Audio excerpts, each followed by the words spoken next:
Viana Preti, Director of Education of Miami New Drama. Miami New Drama is a non-profit professional theater company founded by Michelle Hausman and Moises Kaufman. Our company is committed to artistic excellence and groundbreaking work that is always in conversation with Miami's unique multicultural, multilingual, and multi-ethnic community. We are the company resident of the Colony Theater on Lincoln Road.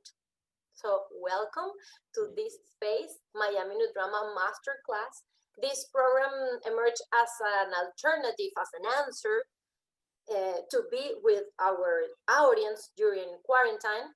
And here we are in community. What is theater but community? Well, today we are going to talk about the Harlem Renaissance with two great human beings and artists. Actor, associate artistic director of the Classical Theatre of Harlem and director of Miami New Drama One Night in Miami, Mr. Carl Cofield. And a veteran of 5 Broadway shows, writer, and N.A.A.C.P OBIE Award winning actor and producing artistic director of the Classical Theatre of Harlem, Ty Jones. So welcome. Thanks so much for having us. Thank you for having us. You know, first and foremost, we just want to say what an honor it is to be with everyone virtually. We want to definitely thank Michelle Hausman and everyone at Miami New Drama for making this space available to us on this important subject, the impact that the Harlem Renaissance had on theater. We have the great privilege of being in Harlem, our theater, the Classical Theatre of Harlem. We have the great privilege to serve the community of Harlem where our theater was founded. Without further ado, my good friend, my brother Ty Jones, producing artistic director. Let me just throw a question out to you, man. When you think of the Harlem Renaissance, what are the thoughts, what are the visions you immediately go to? Oh, I think we got you on mute. Go. All right, take two. You've heard me say many times, Carl, that that Harlem for me is the capital of New York City, and I am someone who believes that when Harlem was at its zenith, it informed the culture of the world. This is I think some folks would call it the Black cultural Mecca, and it was arguably one of the places where conversations on community maintenance was centered. And without question, there was an artistic explosion that resulted, but however, cultural criticism also had reached its new heights. So as a theater company, what does that mean? And we get to define what that means. And this is the year that we've used to essentially acknowledge that we're standing on the shoulders of some extraordinary human beings during an extraordinary time. And 100 years later, can we look back on what those folks were going through to inform how we are as citizens today? So that's how important it is for me, because I think we're in critical times right now. But I think the upside about it is that we, at least as Americans, have been through this before. So let's take a look at how some of those ills or some of those breakdowns that we've had in the past, how did we create breakthroughs? So that's what I love about being an artist. That's what I love about Harlem, working with you, working with our team to be able to pull that story out in a profound way. No, absolutely. And just for our viewers who may not know, I want to give a little context about the Harlem Renaissance and what it actually means in practical terms. So we're basically talking about a time from about 1910 to roughly about 1940 or the late 1930s. In this moment in time, a huge exodus of Black people are leaving the South and coming north for job opportunities, for more expression, to really chase that better dream of a better life. So just to put that into a frame, because Ty, I'll speak for myself. Yeah. Sometimes it's easy to romanticize this golden age of Black intellectual, artistic movement. right? This time of excellence, and we can look at it through a romanticized lens, right? But what we have to remember about this period is it was a huge time of a shift in America, right? Huge transformational shifts are happening. Much like I think Ty would agree with me, these things come up again and again. So we see this in the 1960s during the civil rights struggle. We're seeing it now where globally we're having a broad conversation on who we are and what we hold to be true, our core values. So in this time during the Harlem Renaissance, it was also called the New Negro Movement, right? People are suffering. People are suffering financially. They're not sure where their next job may or may not come from, how to get food on the table. And out of these times, out of these tremendous stressors, this fantastic art is allowed to, it comes to fruition. Ty? Yeah, I would say, yeah, without question, it emerged in a way that that we're still talking about it, 100 years later. One of the things to associate Classical Theatre of Harlem and the Harlem Renaissance is that I think oftentimes, like Carl said, it's much broader than just the arts, right? Much more complicated, much more nuanced, and I think that's something that we're taking on right now. So of course we've heard of Langston and Miss Hurston and those names, but what we've done as part of what we're doing this year is to try to highlight names of folks that you may not have heard of, during the Harlem Renaissance, but without question had a profound impact. So people like Angelina Weld Grimke, people like Jacob Laurence, Mary Miller, Nina Mae McKinney, Archibald Motley, and then there are some other folks you may know about, Paul Robeson and Marcus Garvey as well. But it was important for us to. This is one of the things I think we've learned, is that we had arguably one of the greatest Americans we had was Martin Luther King Jr. And I think what we've learned today is how, forgive me for being just blunt, how the other side will take the legacy of this man and whittle it down to the "I have a dream" speech, right? And so we don't know as much about all those other folks, all those other women, not just the things that happen at churches, but what was happening in hair salons, things like that, to talk about that there was an ecosystem that allowed the progress of a people. And that same thing was going on 100 years ago.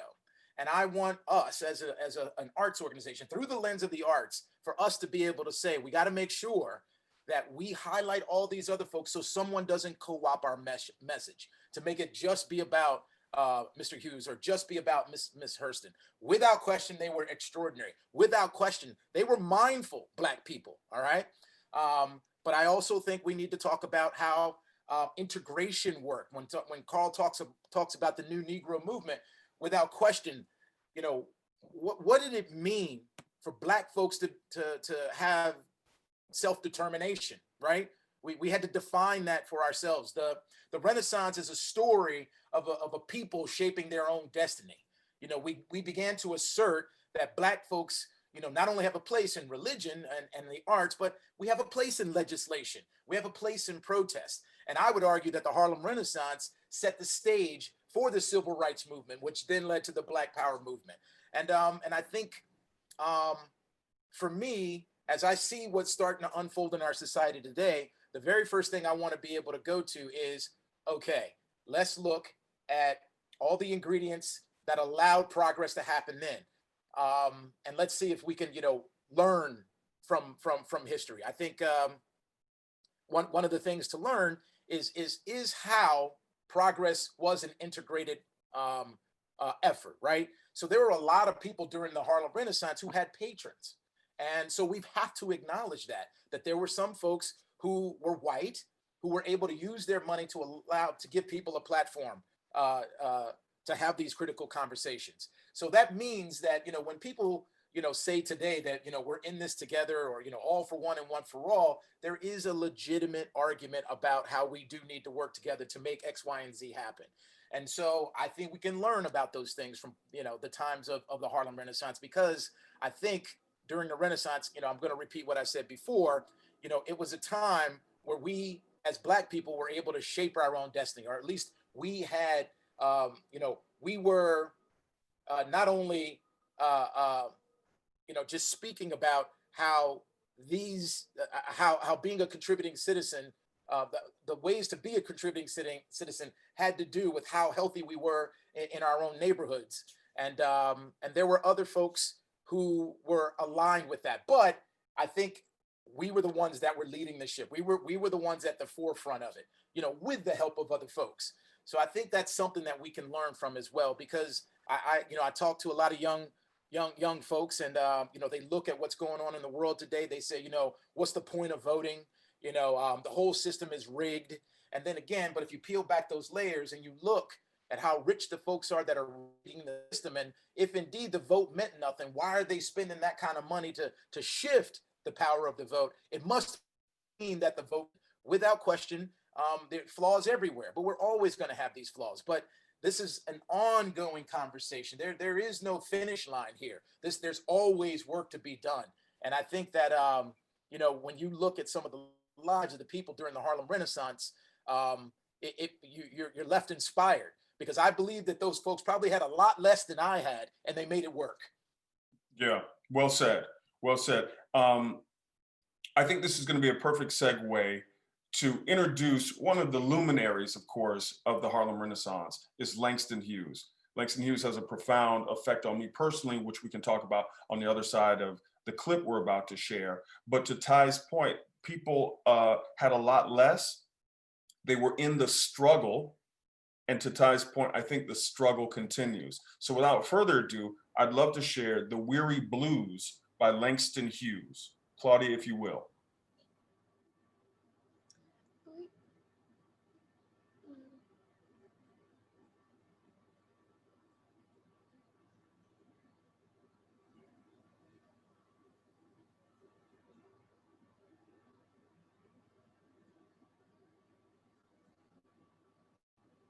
Folks, we might be having a little bit of technical difficulties, but hey, that's what 2020 has taught us, right? Yeah, it's one big technical difficulty day in and day out. I might be, keep talking, Carl. Let me see if I can pull it up, but go ahead. But here again, we come back to struggle, right? And even in the face of seemingly overwhelming challenges, what inspires me the most is that these artists, even in the depths of all of this, are compelled to create art, to generate conversation. And I think at the core of it, that's what we're doing to this day, whether that's Miami New Drama, whether that's the Classical Theatre of Harlem. We are carrying that struggle forward to communicate and be in conversation with one another.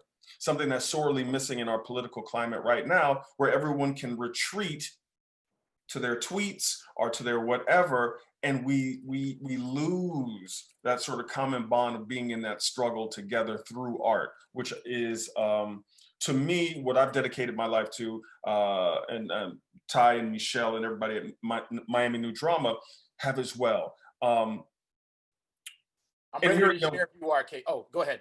No, you good to go? I'm good to go if you are. Yeah, let's do it. All right.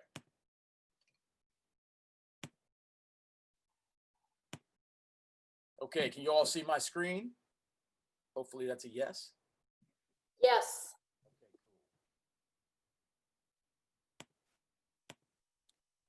All right, here we go. So just to give you a little bit of context, so when we had to shut everything down, we moved things online. Carl had this idea was, why don't we take some of the assets that we have in house, and we know that there are several people out there that who want to know what happens behind the scenes, what behind the curtain, to make a show here at Classical Theatre of Harlem, whether it's in the spring, summer, or the winter. So we've been, very judiciously reaching out to some of our folks, interviewing them, talk about their inspiration and what brought them forward. So this is all part of our Behind the Curtain series. And this first one is, as you'll see, it's Carl Cofield, on the blues harmonica, killing it. And then it's me that is doing the dramatic interpretation of the poem Weary Blues by Langston Harlem. Langston Hughes.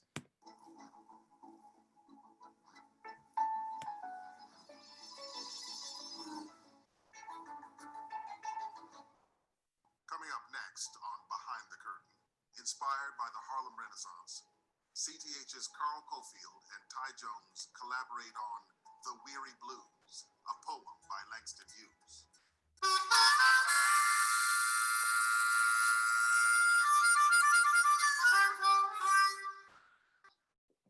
Droning a drowsy, syncopated tune, rocking back and forth to a mellow croon. I heard a Negro play down on Lenox Avenue the other night by the pale gold pallor of an old gas light. He did a lazy sway.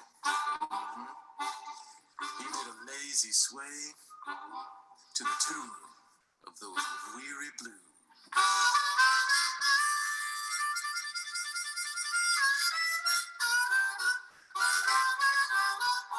With his ebony hands on each ivory key, he made that portmanteau moan melody.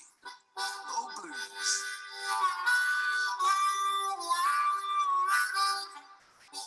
Swaying to and fro on his rickety stool, he played that sad, ragged tune like a musical fool. Sweet blues, coming from a black man's soul.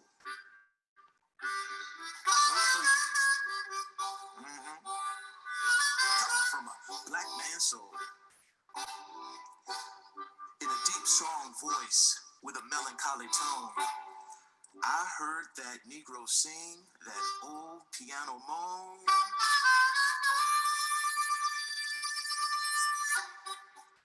Ain't got nobody in all this world.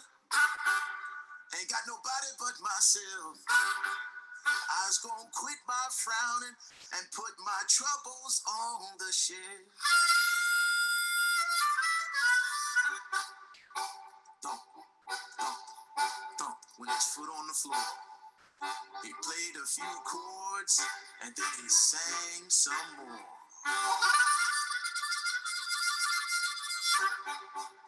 I got the weary blues and I can't be satisfied. I got the weary blues and I can't be satisfied. Ain't happy no more and I wish that I had died.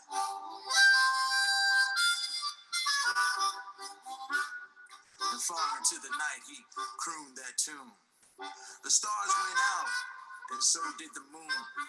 The singer stopped playing and he went to bed while the weary blues echoed through his head.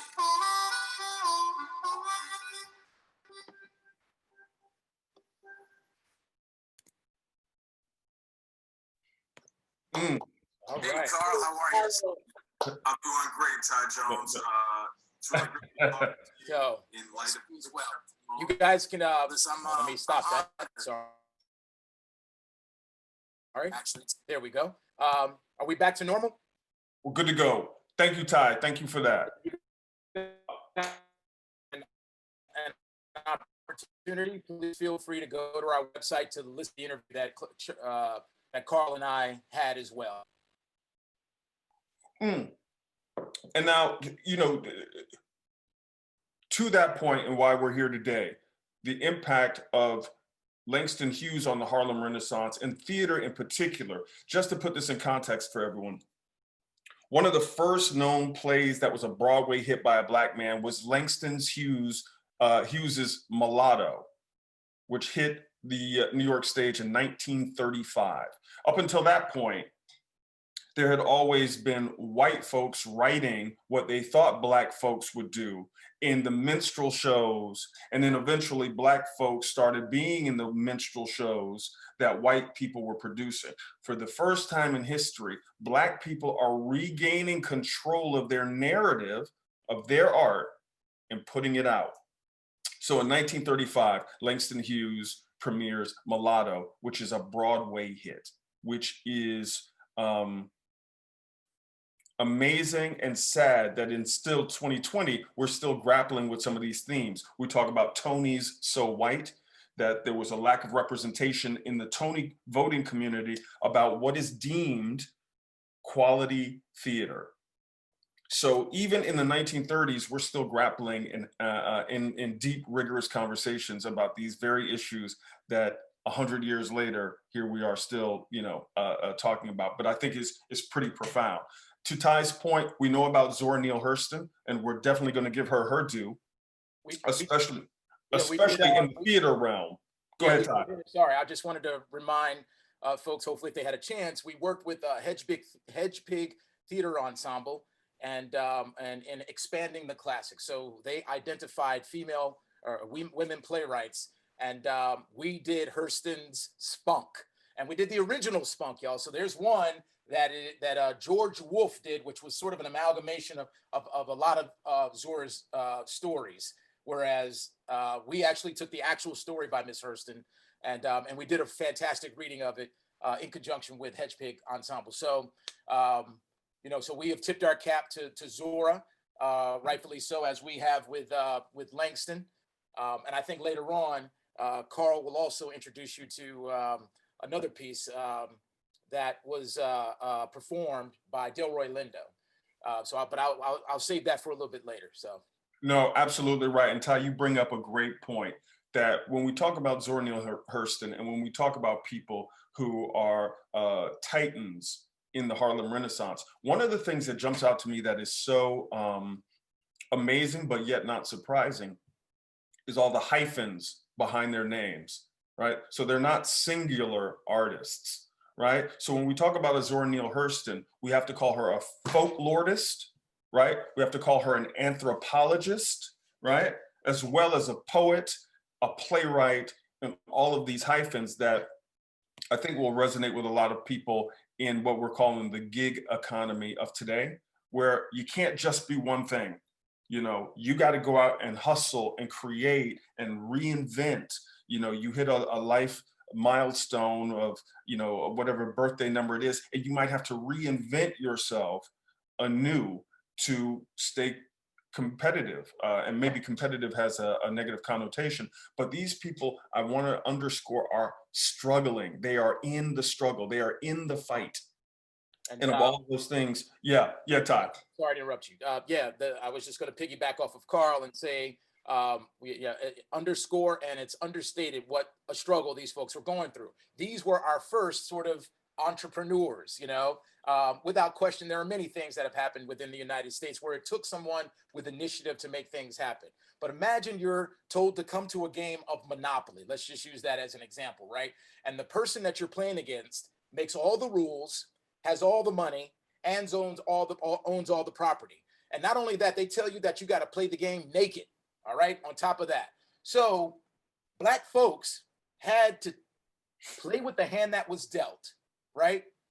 And they got to a place where they may have owned Park Place, they may have owned Boardwalk, and then what ended up happening, which happened in the 1920s as well, is something like what happened at Black Wall Street, right, in Tulsa, Oklahoma. That even when you started to find ways to assert yourself and to be a contributing citizen in society, that person you're playing against tears it all down and forces you to still play the game. So that's one of the other things that I think is important for us to learn, is that, it's a valuable conversation about how we respond to the world that's been given to us. And there's some people who play the long game, and there are merits to playing the long game. And then there are some people who may play a short game, like a Nat Turner or something like that. And I believe that there are merits to the Nat Turners of the world. But at the end of the day, we're going to have to figure out a way. We're going to have to essentially create a new social contract with ourselves. The original contract, the Declaration of Independence, was the way it was executed seemed to leave a lot of people out. That's just me being nice, okay? But what was extraordinary is that what it says was used by Elizabeth Cady Stanton about women's rights, was used by Martin Luther King. And they took those words, they had the skills, linguistic skills, they were erudite to be able to take those words and twist it on its head. You know, Black folks were also able to do that with the Bible, and that ultimately they used whatever they had, whether it was literature, whether it was the Bible, whether, you know, it was the Declaration of Independence. They used what was before them and they improvised to make sure that they could survive. And so now I think we're at a place in 2020 where we have to re-examine those things again. I think we're in a place in 2020 where we have to, I guess, assert ourselves to say it's more than just survival. We need to figure out our ways to thrive. And who knows, maybe some of the ideas around thriving is looking at ourselves. Because oftentimes, you know, if you do play the long game, I'm not saying this for every person, but if you play the long game, sometimes what happens is that you start to look to things that are, you know, models of success. And it's easy to look at white accomplishment as a model of success. So all of a sudden, all your superlatives are things that don't look like you, you know, nothing. And so then you might feel like you need to mold yourself into that, which would make you acceptable to a wider group of people. And that's a tough thing to do. And it's easy to get played. And these were some of the challenges even in Harlem. So for example, you guys have heard of the Apollo Theater. The greatest acts in all of America were playing at the Apollo. And one of the reasons why is because the downtown spaces like Madison Square Garden wasn't allowing them to play there.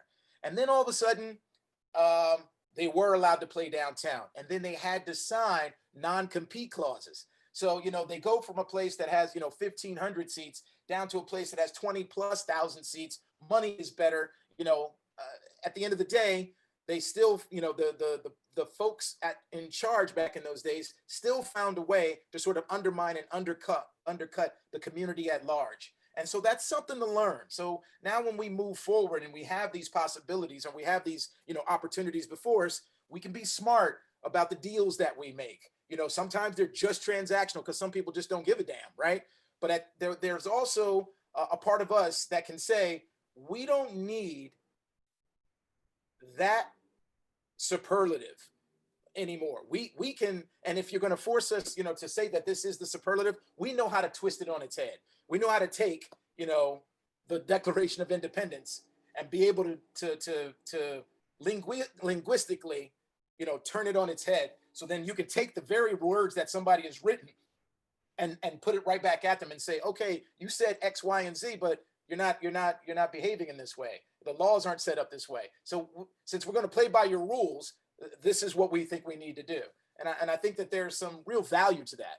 You know, it's like playing chess to everybody else's checkers, and you just hope that your opponent doesn't decide to just, you know, move all the pieces off the board. No, well put. And that brings me to a quote that I think ties in quite nicely with what you're saying, Ty. Langston Hughes is quoted of saying, and I wrote this down because I thought it was so profound. He said when they were comparing his work, and a lot of critics tried to dismiss it as folk art, right? So that's also always a way to diminish the accomplishment of Black actors, right? To say jazz isn't necessarily real music, it's an amalgamation of this. Langston Hughes's response to that was, we younger Negro artists who create now intend to express our individual dark-skinned selves without fear or shame. Wow. I mean, that's just mind-blowing to say that we are not going to have any labels, that we do not control our own narrative, right? We are reclaiming our narrative, which is something that I'm inspired by. You know, when I look at, you know, the work that's going on now that we're glad to be a part of at Classical Theatre of Harlem. You know, I see in the chat somebody referenced our Antigone. That Antigone, which we did, was inspired by this movement now of Afro-punk. It's these young people online, young brown and Black people who are reclaiming their narrative. So they're taking the narrative away from what you see on the 6 o'clock, you know, news. And they're saying, no. We are going to define who we are using our own vocabulary, our own lexicon, and what we hold true. To use Ty's, you know, reference to the Declaration of Independence, these truths we hold, right? So that is a direct, I think, correlation to the work that these artists were doing in the new Negro movement, the Harlem Renaissance. One other thing I want to just mention too is in the theater vein, right? Talking about these hyphenated artists.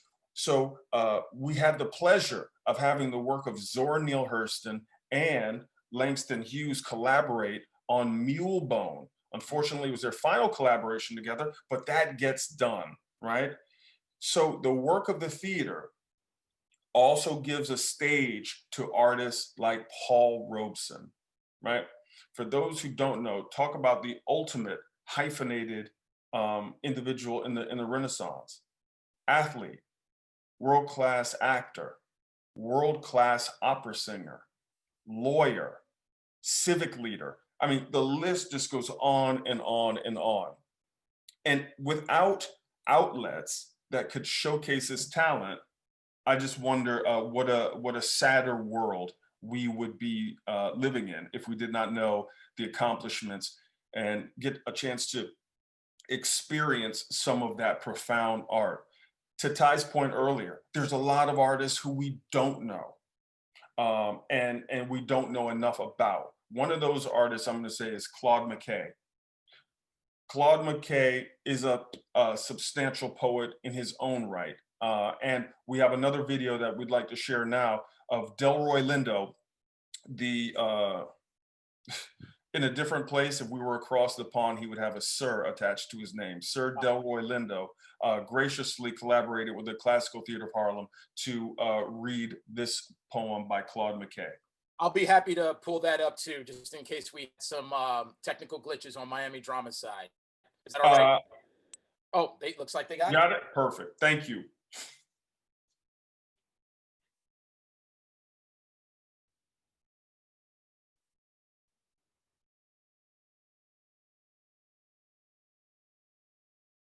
The Harlem Renaissance, or the new Negro movement. These men and women were creating completely on their own terms. They were change agents. They were unashamed.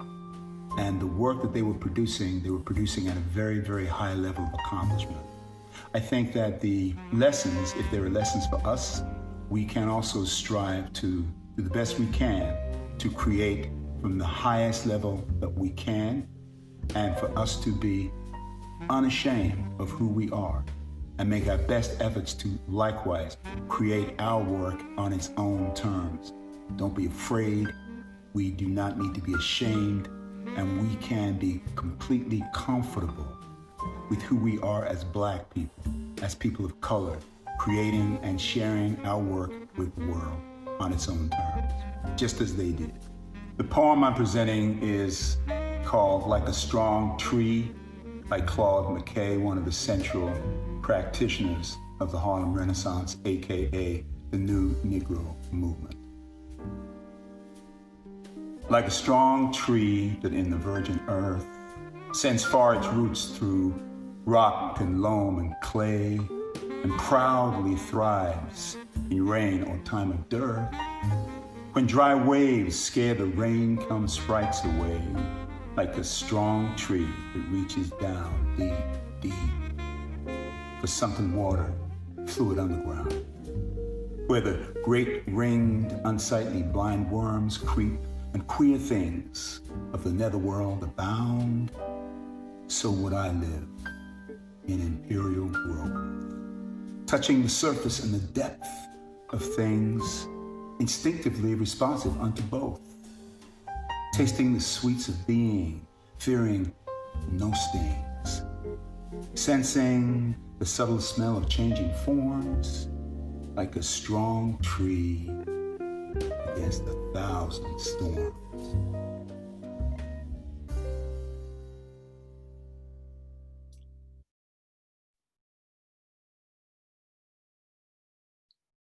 Yeah, thank you for that. Fantastic. And once again, folks who are on here, you can go to our website and watch an interview between the illustrious Delroy Lindo and the inimitable Carl Cofield. Thank you for that, Ty. Yeah, it's just, you know, when I was doing the research for this conversation, it's just an embarrassment of riches of the talent that comes out of this. As a director, one of my jobs sometimes is to go back and find inspiration from not only theater artists, but also fine artists. And when you find works like Gwendolyn Bennett, I find photographs from James Van Der Zee, and just going down this list and the music of Louis Armstrong, pops coming through. It's just a really exciting feeling that I could spend all night going down that rabbit hole. I would also say, how these folks put together the Crisis magazine and Opportunity, which is also a title of another trade. This is an extraordinary time. I want to say this, and I'll say this personally as Ty Jones. I don't want to necessarily say I'm speaking on behalf of CTH, but good luck, right? But at the end of the day, I want us to be able to take away that regardless of what happens come next week, we are going to be all right. We have many of that are going on, at least as a people, for I mean, some people could say centuries, but at least in terms of the industrial time, at least for the last 100 years. So we're going to be okay. We will find a way to identify some of the challenges that we have, and then we will get in solutions mode and find a way through this. Like I said, we will create a new social contract for ourselves. I'm not worried about it, and it does wins. I've got 3 kids, and no matter what happens, the kids got to be fed, right? Now, if I could, take the attention off of myself, then that's the same way with my neighborhood, with my community, with my state, and with my country, and then hopefully the world itself. We have to be able to understand that we are far more alike than we are different, and nothing that happens next week is going to change that. Yeah, Ty, thank you for that. I want to just pause for a second. We have some really, speaking of the giants of the Harlem Renaissance, we have some fantastic artists in their own right who are here with us today that, I will say we are standing on the shoulders of the people who came before us. Yvette Gagne's here, Brandon Carter is here. I just want to shout those people out. But Yvette has a question. Yeah. That says, we have a long, rich culture of theatrical genius and joy.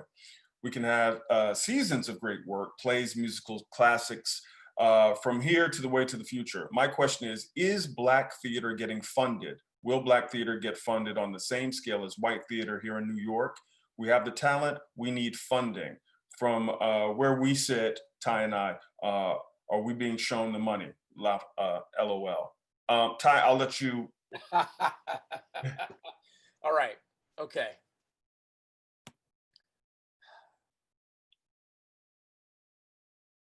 Okay. I'm organizing my thoughts here because I want to be able to respond in a way that at the end of the day, I don't want to leave you all with cynicism.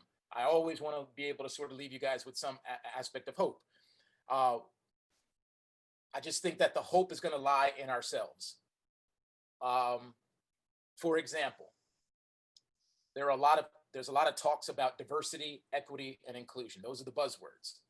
At the end of the day, no matter how liberal I am, if I am a person who's melanin challenged and I'm working at big institution A, am I going to displace myself in the name of diversity, equity, and inclusion? My thought is no, you're not. And what tends to happen is that these big institutions, the ones who are too big to fail, they will make gestures towards diversity, equity, inclusion. So they'll do something during February, hire the Black Latino player, the Asian, scene designer, whatever. They'll make gestures for that, and then that'll satisfy what their funders were looking for. And so, my argument has been, if you guys actually are interested in equity, right? Really interested in equity, do for us, meaning, Black theaters or theaters that have been on the margins and have been, struggling for a little bit, what you did for the public theater.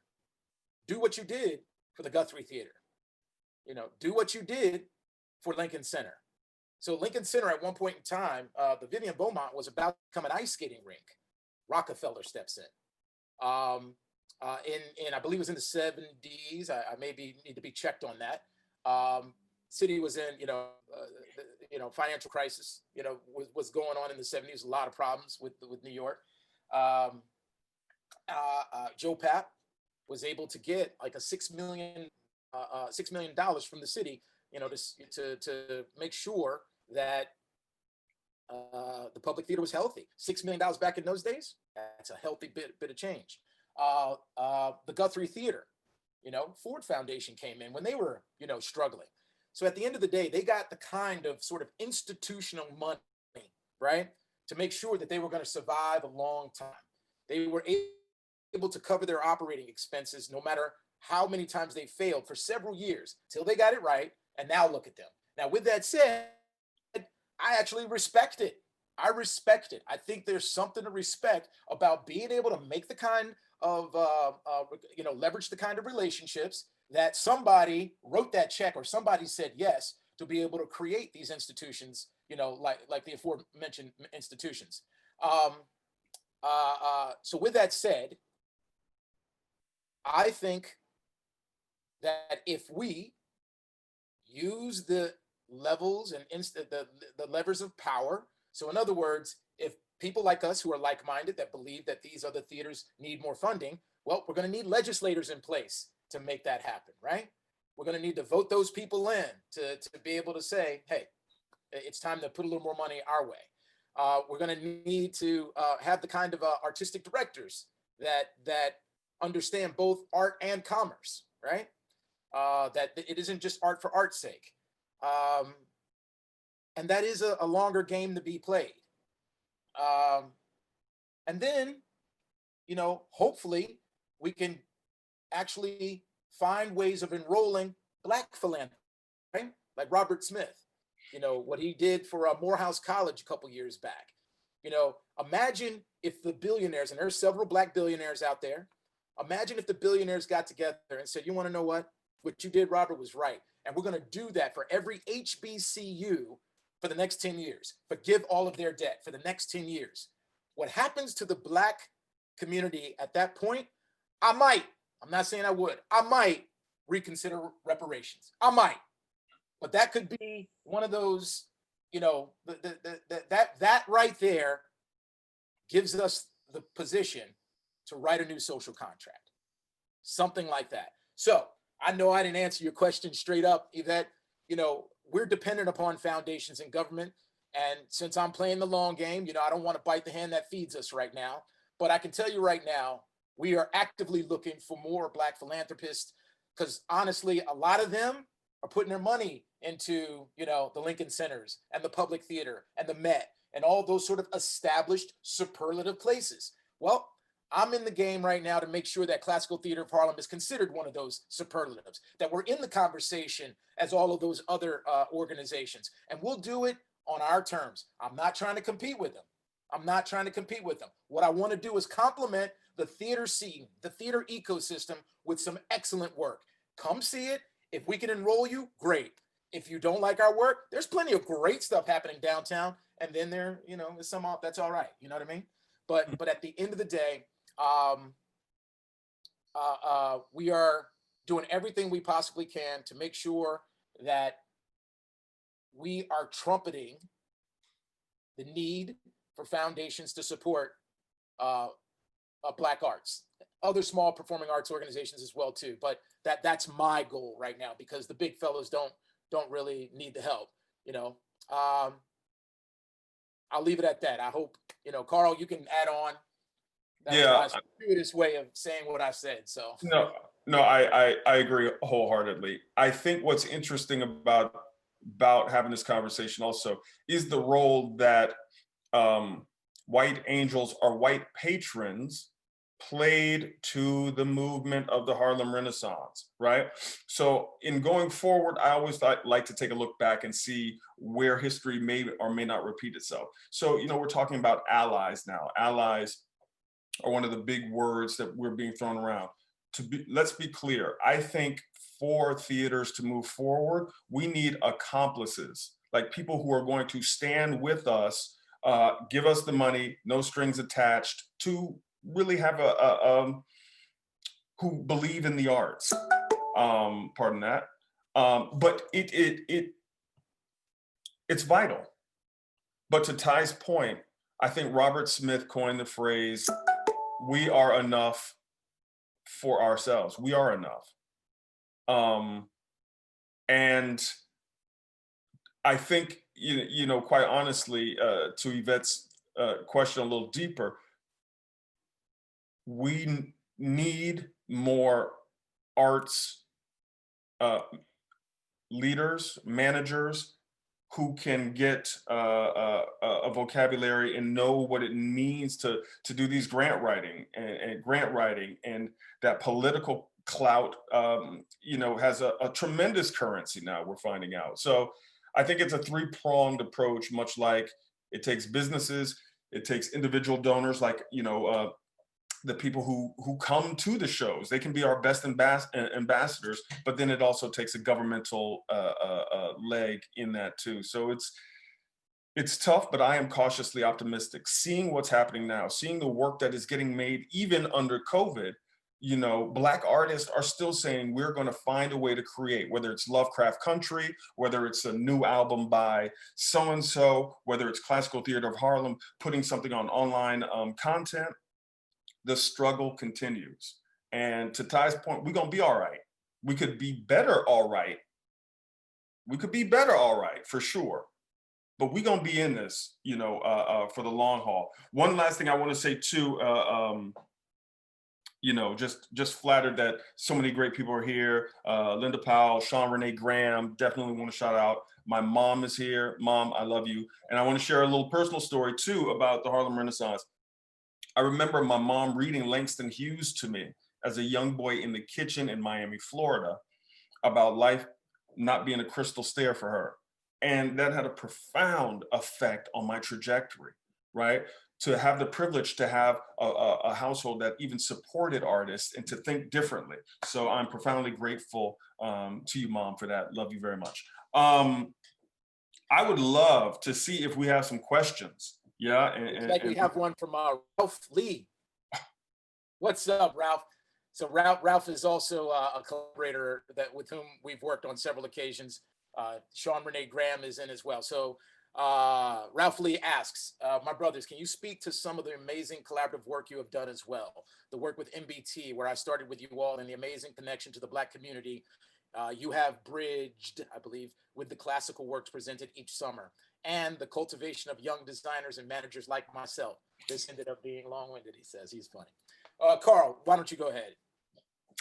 Oh man, you know, Ralph Stanley, I owe you a tremendous debt of gratitude. Here again, you're in the struggle with us. You've been there from the bottom to see us grow and hold us true to our mission statement.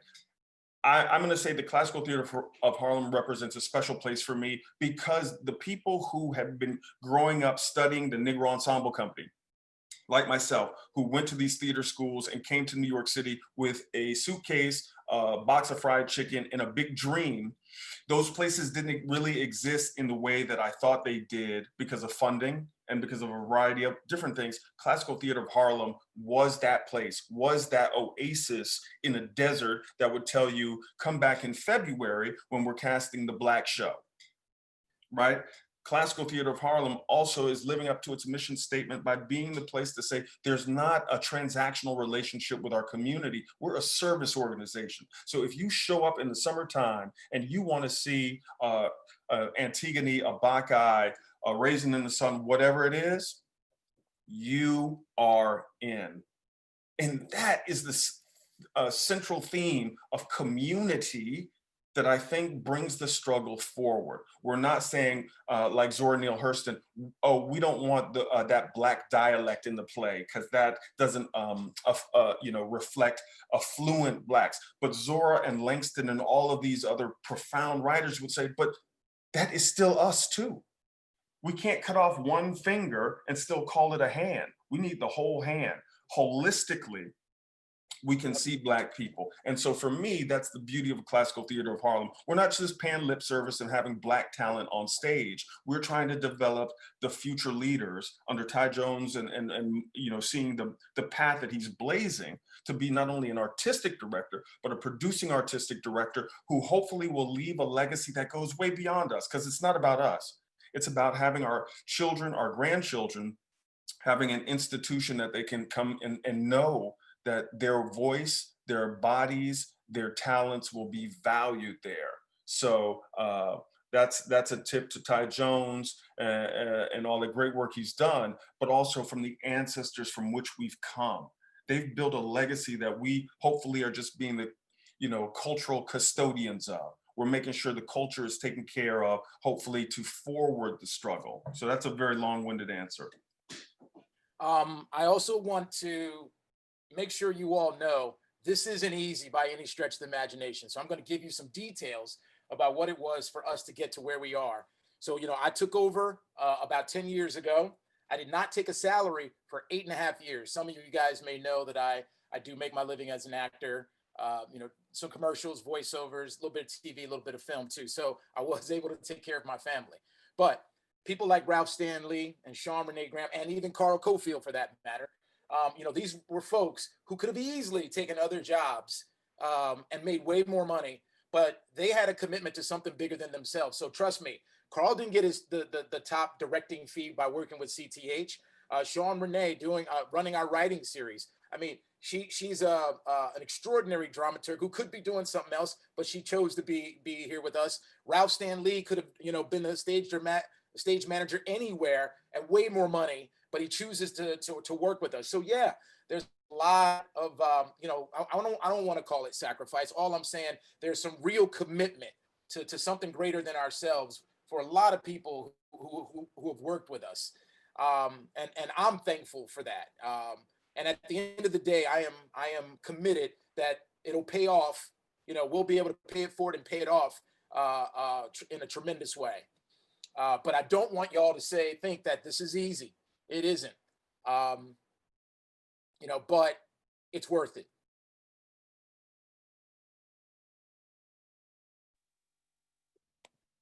Okay. It seems like, I don't know, I'm getting a message from Miami New Drama that you can't see my messages in the chat. Okay, so I hope you can now. We shall see.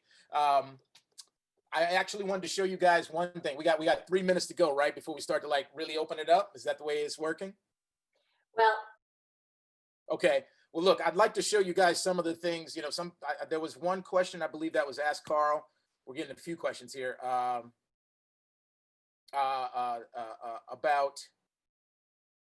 what do we have planned. So I'm just going to show you guys something that we have planned. So, you know, Carl and I both have young children.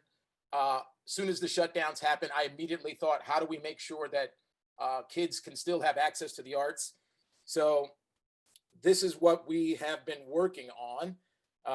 It's been, it won't be one of these things where I say that it's been easy to do, but I think we are doing everything we possibly can to pivot and figure out a way to make sure that we are still relevant and we are moving people in profound and measurable ways. So a lot of this was drafted with the idea of making sure that, you know, arts are still in these classrooms, because kids spend so much time online, and the things that they watch, the animation and things like that. If we want them to actually learn something, we're going to have something that competes with that. So I'm going to share my screen and show you one of the things that we've been working on. We just recently trademarked it. It's called Monte Cristo. I am going to stop talking now. I'm going to see if I can share my screen. Okay, I think my screen is being shared right now. And okay.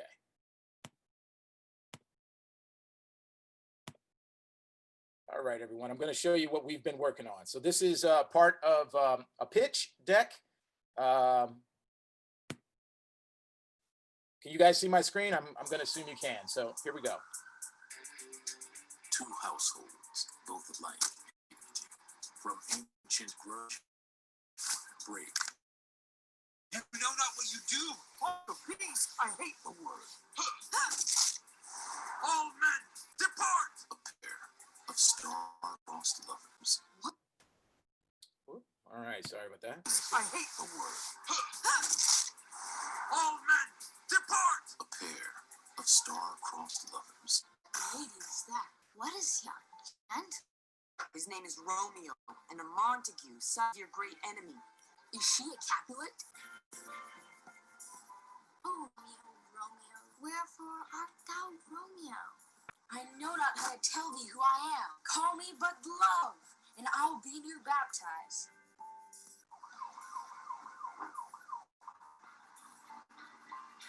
Tybalt, you rat catcher! The prince expressly has forbidden fighting in Verona streets. I am fortune's fool. Okay, I hope you guys were able to see that. Yeah, okay. So yeah, so these are, you know, and we're still looking at doing Seize the King next summer, directed by Cofield, written by Willpower, adaptation of Richard III. You know, we're still constantly thinking of ways on how we can integrate, you know, other aspects of other media to make sure that we do stay relevant, and if anything, make sure that you know tomorrow's audiences are mindful of the work that's being done at Classical Theatre of Harlem. So let's see if we can. There's been some great questions here. Okay, so was there a comment? Sorry. No, that also if somebody wants to ask you directly, we can turn on the camera and they can be here, because sometimes this format is a little bit, you know, cool. So if you feel free, you can turn on the camera and ask. You have Okay, well, okay. I'll follow you guys' lead. Okay, so what do you have planned for the post-COVID season? If we are dealing with COVID next summer, what will you offer out there? Okay, so hopefully we answered that by saying we are going for a show next July. And obviously we need to, you know, see what should shut things down and things like that. But we'll follow the lead, obviously, of our, you know, state and national and federal representatives. But we are planning for a full-on show next July. Oh yeah. Yeah, might we be able to turn on the camera and get people in to ask questions if they want to? Let's do that. Yeah, they just have to raise their hand and bring them in. Okay, got it. And we're just vamping right now, but you know, one of the great things that Miami New Drama and Michelle, that's what it's about being in community with one another. Oh, I'm ready, Robert, whenever you are. Robert, you should now be able to turn on your camera. Okay. Right. So Ty, I met you at Michael Umpthank's house a few years ago. Okay. There's a political thing going on there. So I want to say hello again. And I've been to the Classical Theatre of Harlem performances a few times. I did submit questions. So I have actually sort of two questions. One, because it was announced that this was about the Harlem Renaissance. And I thought you meant, I was assuming you meant the historical Harlem Renaissance. So I was just curious, and I don't know these answers. When did that Renaissance sort of, quote, end or recede, or however you want to call it? About what time period? And I'll jump in a little bit, and then Carl, please, you know, if you have something to say. So what folks tend to say is that there were two things that sort of disrupted, you know, that period of time. So one of them was an insurrection in Harlem, I believe it was in 35, and there was also the Great Depression started to kick in. That was one of my questions that I 29 to 35. Sorry, go ahead. What now? No, I just said I thought maybe I asked actually, how did the Depression affect the Renaissance? Yeah, I think I heard you said, how did the Great Depression affect it? So yes, it had a profound effect, but you know, obviously that had a profound effect on the world. Yeah. So So that, and then of course the insurrection in Harlem. You know, when again, back in those days, you know, Harlem's also talked about, there were natural disasters at the time that had people move up north. You know, there was political turmoil at the time, and we had Wilson as a president in the early part of it, who was horrible. Police brutality, healthcare issues. There were issues around identity. So these about today that was going on then. And, you know, again, when the Depression hit, you know, Harlem was already under siege. And so when that hit, I just think that a community that was already struggling, you saw even greater struggle, more, you know, it led itself to being an enervated, you know, space in New York City. I hope I answered your question there. Carl, you wanted to add more? No, that's exactly right. Yeah, the other question, and I have, and maybe it's just my ignorance, because you may have already done so, but have you, and I would assume you have sort of writers' workshops or writers' groups or something that are part of, you know, the Harlem Classical Theater. Are there any pieces that are being created or have been created about the Harlem Renaissance that might be, you know, I think would be just wonderful, fertile ground, and also terrifically educational to, you know, this young generation who can't remember 10 years back? Pardon my cynicism, but, you know. Well, Carl Cofield has the perfect answer for that. What we're working on. Yeah. We're definitely working on it. You know, falling in our mission statement, you know, we're reinvestigating what the term classic means. So, for example, in 1929, Thurman Wallace and William Rapp's play Harlem was first produced. So, you know, we're thinking about ways to do that. But also, we're working on, I don't know, we're cultivating who we think are the next great writers that we will be talking about in this time. So we're working with Will Power. I don't know if you're familiar with Will Power, a tremendously prolific playwright. We're gonna do his play, Seize the King, which is his, if you will, jazz remix on Richard III, using heightened language, using poetic language, but it's a Black man playwright that is alive, which there's some huge significance to that. So we are you know, working to collaborate, much like the people of the Harlem Renaissance did. Great. So Great. Let me let's. There's a couple questions in the box too. I know I don't want to forget about them. I hope that was good, Robert. Were you able to? Was that good? Cool. So we have so Amy Handelsman asks, how did the Jews in Harlem support or not support the Black artists of the Harlem Renaissance? So that there's without question that for a while there, you know, Jews and Blacks worked hand in hand. And then there were some wedges that happened between the Jewish and the Black community. Much of it had to do around exploitation. So, you know, many of the bars or places of businesses, you know, owned by Jews, but they wouldn't hire Black folks.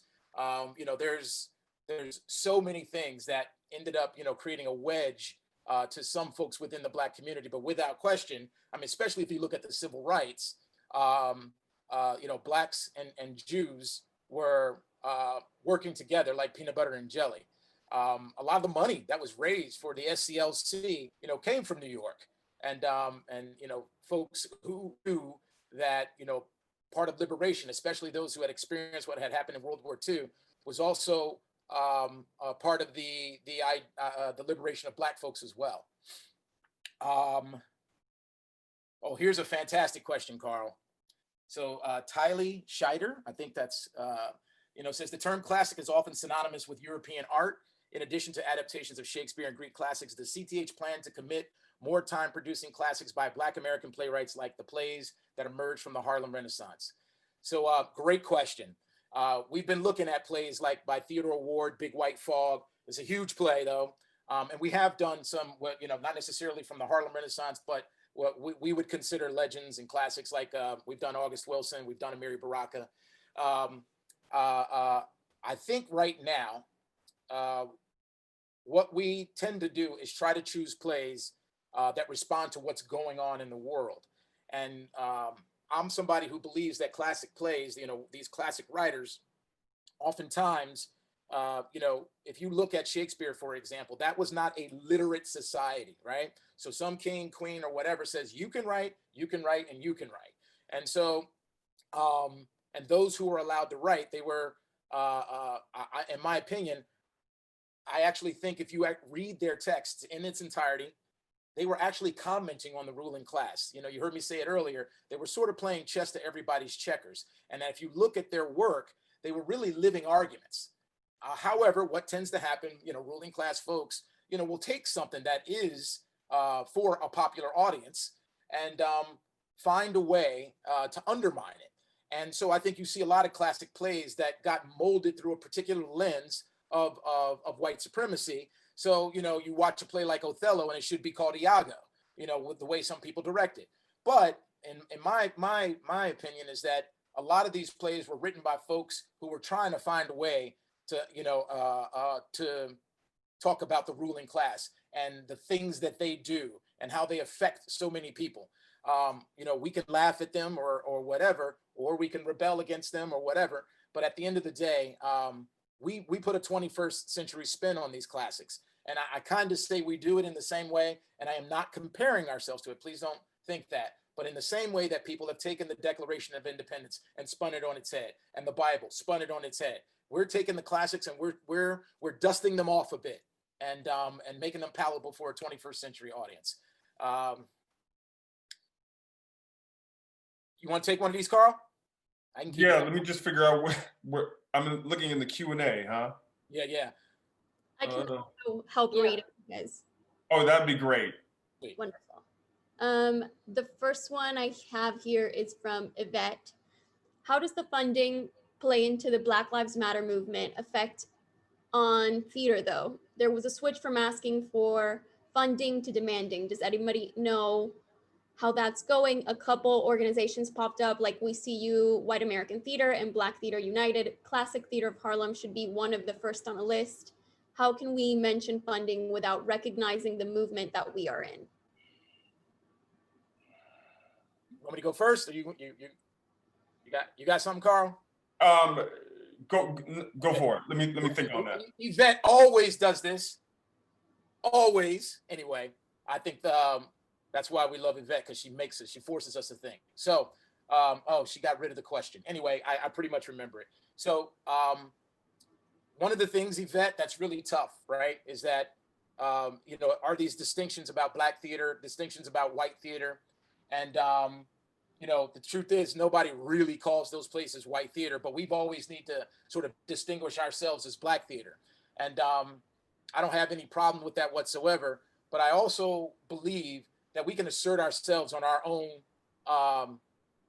accord. I don't need to compare myself to any other theater. At the end of the day, we can make the designation about whether or not we find something that's valid or not. I don't need the New York Times to say we're valid. I don't need any of them, though that is kind of the way things are, right? So we're playing in a game that's already where the rules are made up. And one of those rules is like, oh, you need to say this or you need to say that. Like when all the stuff started to erupt and you saw all of these letters going out where people are like, oh, we're in solidarity or we're, aligned. And I didn't write one letter whatsoever. I did do a little video, but my point is that, look, the best way that I can be of support to those who have been marginalized and crippled, by some of the actions of those in the ruling class is to keep working, keep putting out the work. Come see the work. Let my work enroll you, because there have been said plenty of things, or they write plenty of letters. At the end of the day, walk to our theater or whatever it may be, or if we bring it to you, and then you can talk to me. So I think you have a great question. I'll even be the first one to say, I don't know if I answered it well, other than to say, we have our own say, and we'll stick with it and unapologetically. Yeah, that's it. I hope that was sufficient, Yvette. And thank you for that question, because it's a conversation that's necessary. Let's see. We got JD, Peace, Ty, and Carl. At any given time, there are numerous so-called A-list actors appearing on Broadway. Given the significant financial resources in Hollywood, has there been an endeavor to solicit or tap into the vast Hollywood studio financial resources as support for the theater community and specifically CTH? So I think the best way that could work, I mean, again, whatever model someone wants to come up with is great, is like if somebody like Carl goes and he gets a series, he's a series regular, you know, it'd be great if Carl tells his agent or whomever, hey, a portion of this show is going to go back to this theater company. You know, a small amount of the residuals will go to this. Or, you know, someone who produces content, you know, on that level to say, okay, if, you know, ABC, CBS, NBC, you want to pick up the show, a part of the revenues that you get from advertising and stuff is going to go back to this theater company. Because at the end of the day, the theater companies and the writers from these theater companies are the ones that are writing for these TV shows and writing those movies, the good ones at least. So if we can nurture that place from which they came, even better. That's how I see it working. But does that mean, you know, Hollywood is not necessarily in the interest of being altruistic in that way? So that's how I feel about that. Gabrielle asks, hey, good to see y'all. Self-care tips for the beautiful struggle. Can't pour or create from an empty cup. What can we do to be taking care of our instruments and to fuel creativity during these times? Yeah, Gabrielle, good to see you. Thank you so much for being here.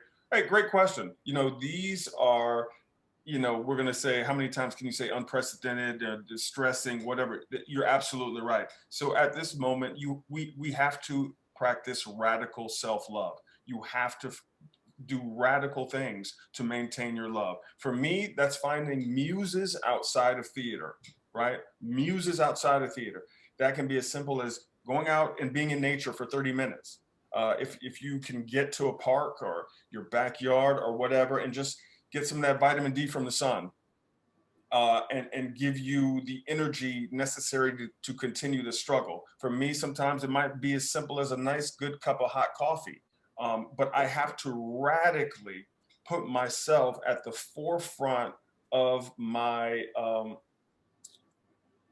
put my happiness at the forefront of my objectives, right? That's the primary thing. Yeah, I might be late on a few emails, I might miss a call, but you know what? I'm gonna take care of myself, and by virtue of that, my art will be better, right? So it might not even be a theater thing.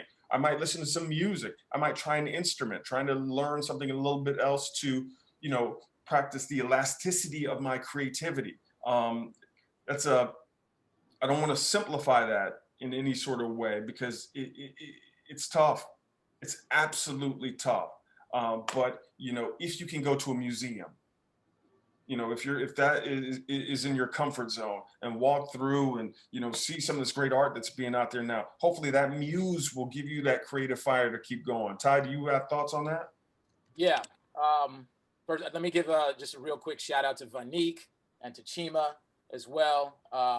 Great to see you guys in here. You know, Vanique is on, you know, fighting a good fight. So I want to urge you, because and this is still, you know, in reference to Gabby's question, is that I also want to urge you the practice of without question, self-care, self-awareness. And what I mean by that is that know why, W-H-Y, know why you are doing what you are doing.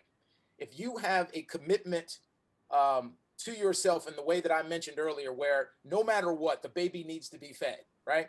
I use that because, you know, our first child that we had was at Columbia Hospital. My wife had this list of all the sort of birthing plans and things like that, and it didn't go anyway like that whatsoever.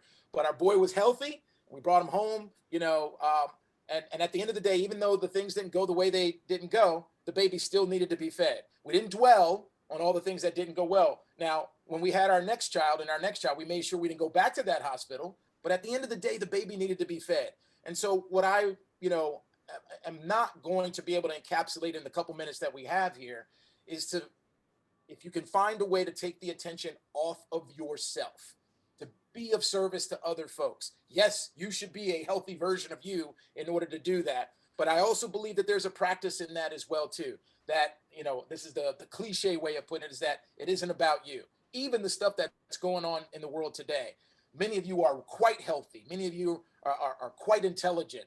Use it, because there's, I promise you, there are plenty of people that need your intelligence, that need your physical strength, need whatever to help them out. Because I think that's the time that we're in right now. We did this play last year, the Bacchae. And, oftentimes, particularly theater enthusiasts, believe that the Bacchae is one of the most difficult plays to stage. And, when you don't have a director like Cofield, you can understand why. But what ends up happening is that a lot of people try to stage that play and they lean on the lasciviousness of the play, right? As opposed to this being comes in who thinks they're a god, And, you look at, these things right here today. Everybody can create their own little TV show because of them, right? Everybody thinks they're unique. Everybody thinks they're special. Well, if everybody thinks they're unique and everybody thinks they're special, that right there kind of shows you how we're all the same. So at the end of the day, I know that might be sort of convoluted and complicated, but, you guys, I'm sure, get exactly where I'm coming from.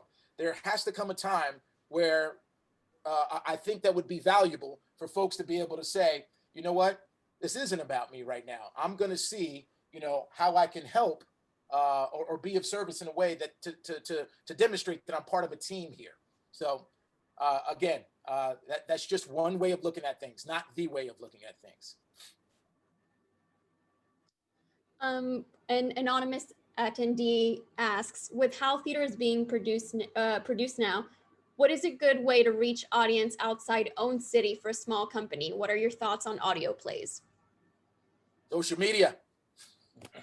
I wish I was joking with you, but the best way to reach an audience right now is social media. And I think that there's value in it.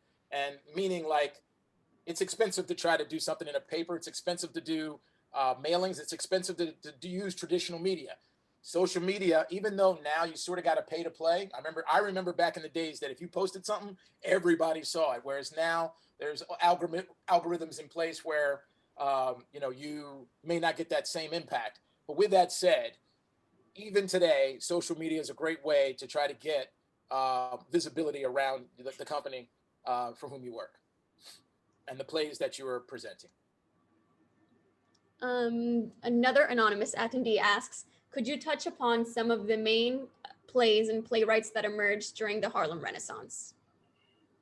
Yeah, I think, here again, going back to Langston Hughes's Mulatto, I think of Harlem, I think of Shuffle Along, right? Without Shuffle Along, we don't get to see the talents of Josephine Baker, right? Theater Award. Yep. And look, the truth is that a lot of those plays were written like plays that were written back in those days. They're huge. Like Spunk by Zora Neale Hurston is like an opera. I mean, this is a big play. It's not a small play by any stretch of the imagination. So I'm not making an excuse, but they would be a little tougher to produce considering how big some of these plays are.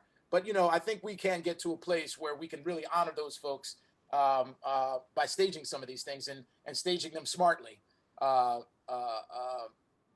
considering the cost to do theater nowadays. Mm-hmm.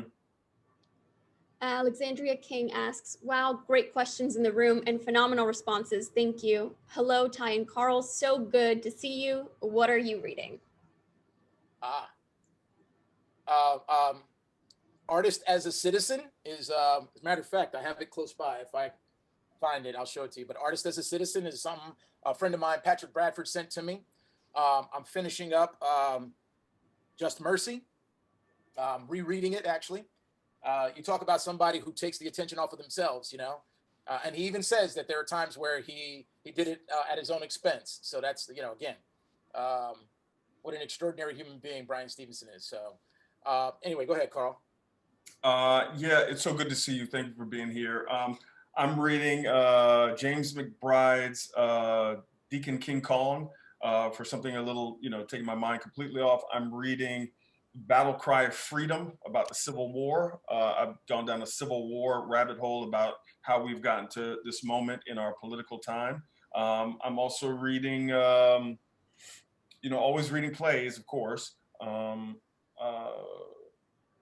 I'm reading Black Power by, former Stokely Carmichael. So there's a lot going on. There's a lot going on. I need to focus on just finishing one. Oh, and Finding the Clown, a book about clowning.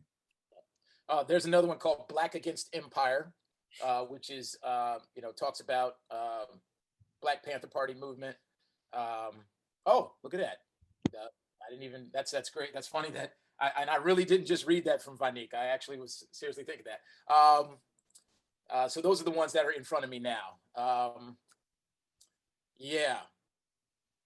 Any other questions? We are bringing Sion that has a question. You can. Oh. Okay. Sorry. Who? Yeah, I just saw one in the by JD, but go ahead. Someone. Zion, you can turn on your camera as well if you. Okay.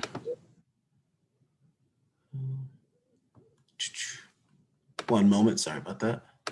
Yes. Hello. Thank you for having me. So my question for you, gentlemen, is as a young Black artist and creative, how do you suggest that as I progress in my education and my career growth, that I be as effective as possible when it comes to impact? It's just, for me personally, I studied a lot of artists, Black men specifically, Black creators who have grown. I followed your theater for quite some time and been to a couple shows when I'm in New York. I'm Chicago based, but it's been more rare than I would like to see artists who walk with integrity as they progress their career. I tend to see artists who have a lot of integrity just kind of stay in the same space, or they become more integral after they've kind of made it. So for me, it's just kind of, how do you remain impactful, but also maintain that space and that line of, morality, I suppose, is what I'm asking. How do you not lose your soul? Yes, correct. I would say you choose not to lose it. Okay. And you gotta, like, again, I'll go back to what I said before, self-awareness, know why you're doing this. Now, look, there are some people who want to do this because they want to be famous.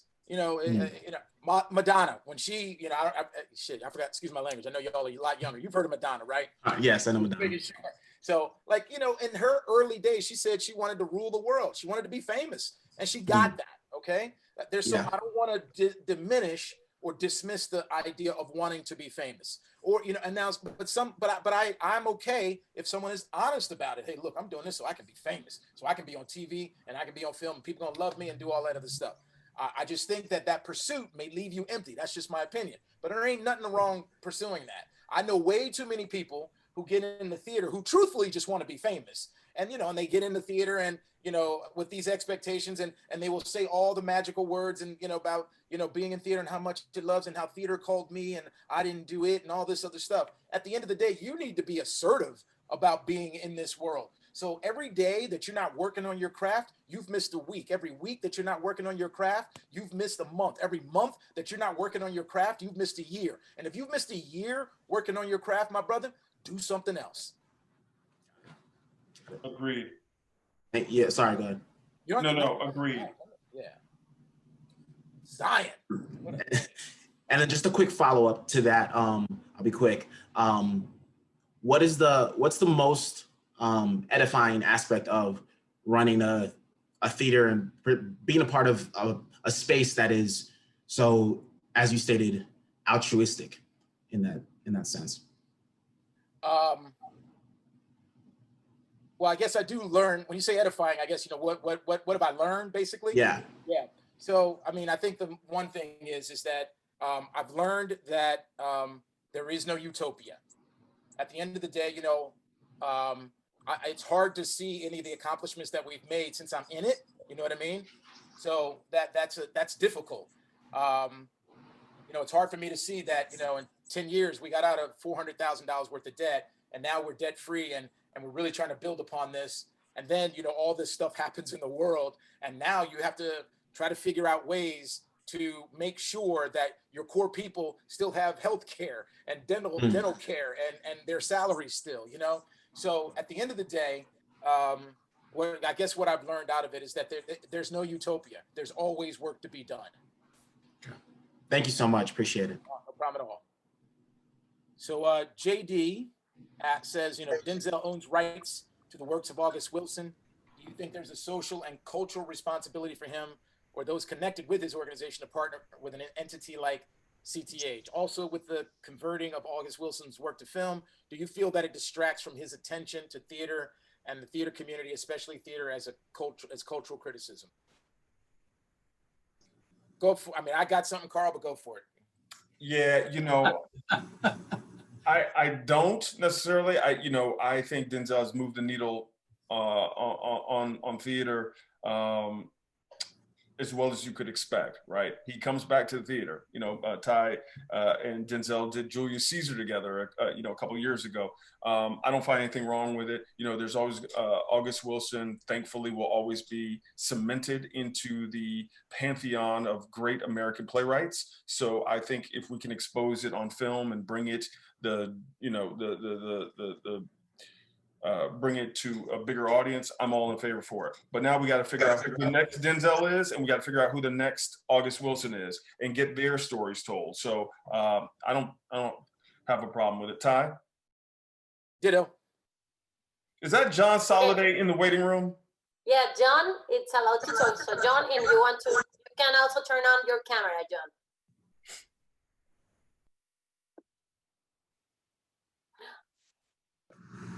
Hi, am I there? Yes, you are. I don't see me. You can, you can turn on your camera. Back, I need to charge my computer. Where do I end? Here we go. This is very selfish. I just have to say hi to Carl. So Carl and I go way back, and Carl is one of those people that passes through your life and always becomes someone you're glad you had that opportunity. And so great to see you at work, Guy, and great to see how things are going, especially now. So it's kind of an awesome time. It's interesting. I don't know whether you guys know anyone. We have enough sharp people on the line, but you know, what fascinates me is the plague was so much a part of the Renaissance, especially Shakespeare's period. The Germans would never have gotten, well, maybe later, but they probably would never have gotten Shakespeare had the troops not had to go to Germany to get out of England because of the plague and then because of censorship. And, you know, the German major writers translated Shakespeare, and the Germans think their versions are better than the original. So it's, you know, it's interesting how these things happen and how they reverberate. It would be interesting if we knew some books that deal with the plague. I'm reading all kinds of stuff, but most of it has to do with now or historical figures, but I haven't found anything that really deals with the plague. I just picked up The Year of Lear and thought, you know, because it was such a good read. So maybe I'll plow back through that. But it's interesting to see how previous people dealt with the plague. Shakespeare doesn't seem to have dealt with it, at least in my reading, very, you know, it was kind of a curse on your house sort of thing. But he obviously had to deal with it. And I suspect during that time period, comedy became his real approach. And of course, Shakespeare's comedy was so close to the fine line of tragedy that it continues to resonate 400 years later. I'm going to shut up. You guys are great. Thank you so much for the panel and having it on a day when I'm not teaching a class. So let me tell you something, Dr. John Soliday, it is a beyond a joy to see you, and thank you for taking time out of your busy day. For those who don't know, Dr. John Soliday was an influential mentor of mine at the University of Miami when I was a knucklehead theater student, and questioning the why I was in theater was to, you know, chase the girls. But Dr. John Soliday and his astute wisdom and encyclopedic knowledge of a theater was a true blessing. So I'm thankful to see you, sir, and glad to know that you are still serving the young theater makers of tomorrow. You know, it is astonishing when we you know, I just so that you know, I teach at the University of Miami, and I just yesterday taught my twice-a-week class, Introduction to Film. I used to teach when Carl was here at theater. And I had 154 students online, and they were in China and South Korea and Japan and Russia and several spots in Europe, Venezuela, Central America. I think I've got one in Colombia, one in Peru. They're in San Francisco and Los Angeles and LA. I'm sorry, and New York City and Maine. And I don't have a room that large. So by going online, I've been able to expand my numbers. And the embarrassing thing is attendance is better online than it is in the classroom. So that's kind of humbling. So, Doctor, I have a question. How, yes. it came up earlier, how were you able, or like who marketed it for you? Did you guys do it through social media? A question came up earlier about how do you try to, you know, increase your audience, you know, with this new sort of Zoom platform? I'm teaching for the University of Miami. So they're actually all students enrolled in the University of Miami. Oh, they're actually students themselves. Yeah, so they're students. I have had, there are some, you know, they're after money, but I've had a number of different groups approach me about marketing or assisting with online productions. They're kind of out there. I think because I didn't need them anymore, I suspect I've deleted those. If I find any, I'll send them Carl's way. Thank you. The other thing in terms of the young man who was talking about what I do, one of the things that's been amazing for me is my ability to now see taped live performances from England and across the United States of opera, theater, ballet, and it's all free. And if you want to catch up on what's happening in the artistic larger world, you can spend all your time watching stuff and figure out how the greats now do it, whatever your area of interest is.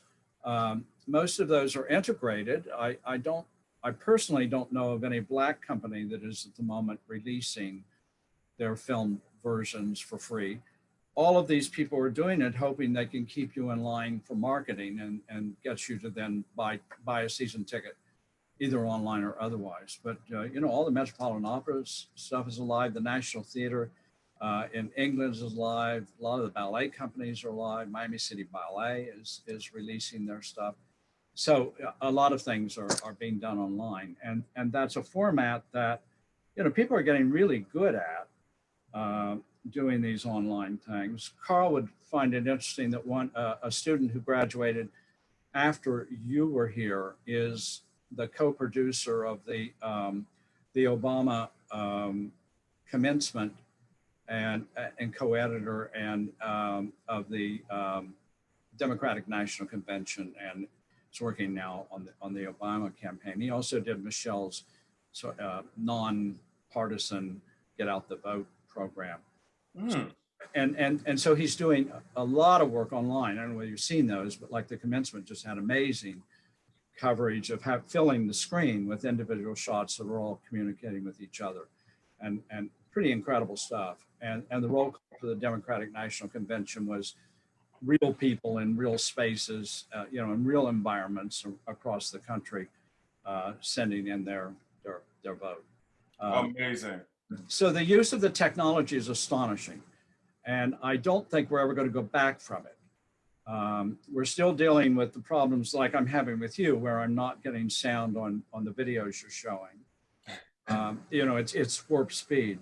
And I have the same problem. So I found that if I show really new footage, the students are able to get it. If I show anything that's old, I have to send them a link and let them look at it themselves because Zoom does not transfer well.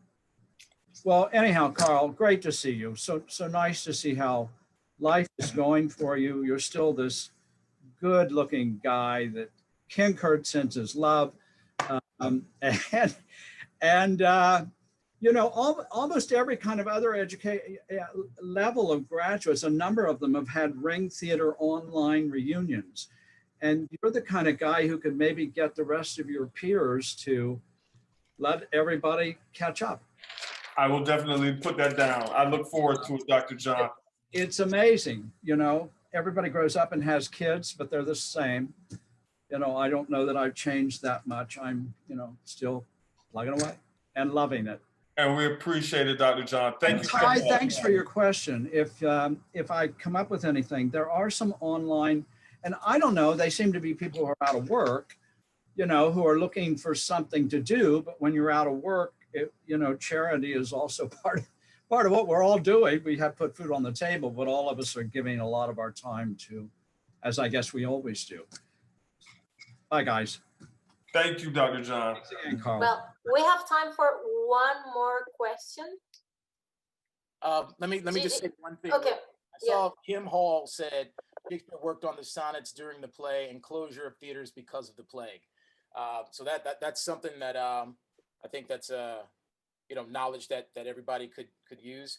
And also, I also want folks to know that there was at a point in time where I think as a young person, you know, learning the classics, and I want to take this back to one of the questions that was asked about essentially the validity right now of centering, you know, Shakespeare and the Greeks and, you know, the quote unquote word classic, right?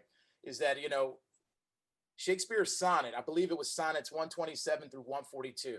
I won't read any of the sonnets or anything like that, but if y'all get a chance, you know, go take a look at that. And, you know, I always think that it's fascinating because any kid who is Black or of color, I want them to read those sonnets because I think he's talking there about the beauty of a Black woman. And oftentimes we see, you know, the fairer, you know, fair skin, da da da da da. But this one right here in those sonnets, I would argue he's talking about the beauty of a Black woman.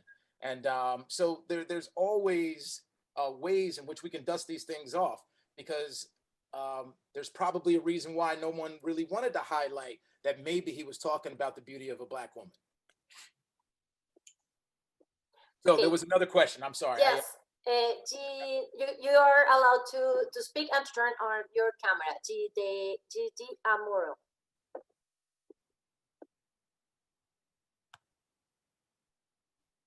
Okay. I think we lost JD. Oh, we lost your D. Okay. Oh wait, no, he's Hello, back. I'm back. Okay. Don't know if You can also turn on your camera if you want to. Okay. Hey. Hey guys. Hey. Ty. What's up? How you doing? Good. All right, Carl. I wanted to kind of comment a little bit on Dr. Saladay's comment. This is the piece that is disturbing me more now than ever. Social discourse is being eradicated, I think, enormously due to the technology.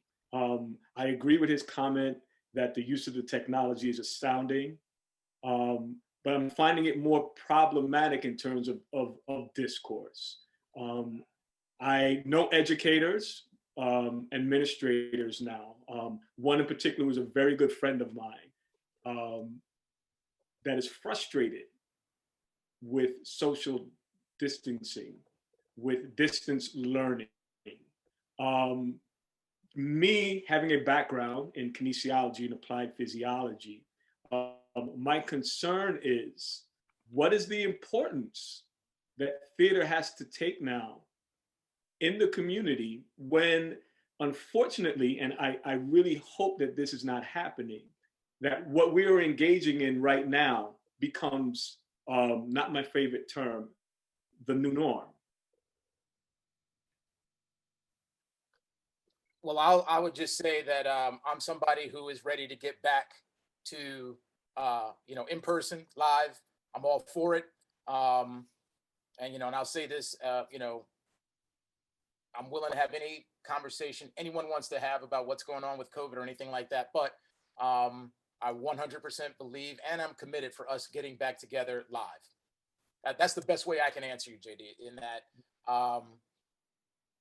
I believe that we are social beings. If you're somebody who's a little more sedentary or older, or, you know, in the autumn of your life, you know, communicating this way is absolutely valuable.